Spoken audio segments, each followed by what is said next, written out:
ఇప్పుడు రేపు సండే చర్చికి వెళ్ళొచ్చిన తర్వాత మండే నుంచి మేము ఏరడం శురు చేస్తూ ఉంటాం. కాబట్టి దేవుడు ఇక మంది కూడా మాకు దొరకాలి, మరి మంచి ఇక పంట రావాలని చెప్పేసి నేను కోరుకుంటున్నాను. ఎందుకంటే మా పంట అయితే చాలా మంచిగా దేవుడు ఇచ్చాడు.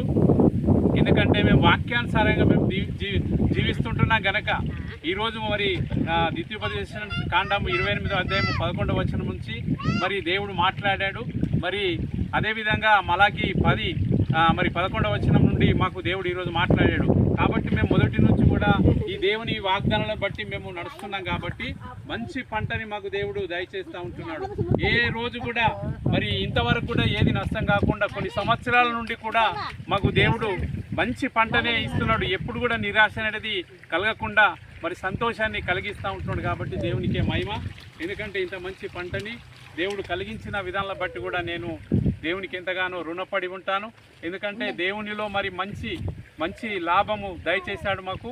ఎందుకంటే ఇదే విధంగా మనం దేవునికి ఎప్పుడు లోబడి ఉంటూ దేవుని ఆజ్ఞలకు లోబడి జీవిస్తున్నప్పుడు మరి మనకు దేవుడు ఎప్పుడు కూడా ఆకాశం అనే వాకిలు ఇప్పి పడజాలని విస్తారమైనటువంటి దీవెనలు కుమ్మరిస్తూ అంటున్నాడు దేవుడు. కాబట్టి మాకైతే చాలా చక్కగా ఇచ్చాడు. మరి కొన్ని నీళ్లు కొదువగా ఉన్నాయి. కాబట్టి మాకు బోర్ కూడా వేయడానికి నీళ్లు దయచేయాలని చెప్పేసి మేము కోరుకుంటున్నాము. మరి మీరు కూడా అందరికి ప్రార్థన చేయండి, మాకు మంచి నీటిని దయచేయాలని చెప్పేసి మేము కోరుకుంటున్నాం. ఎందుకంటే దేవుని నామములో ఇంత మంచి భాగ్యాన్ని ఇచ్చినటువంటి దేవునికి కృతజ్ఞతలు తెలియజేస్తూ ఉంటున్నాను. ఎందుకంటే మన దేవుడు గొప్ప దేవుడు.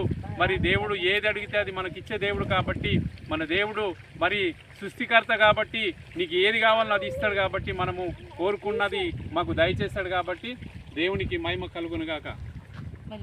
ఆమేన్.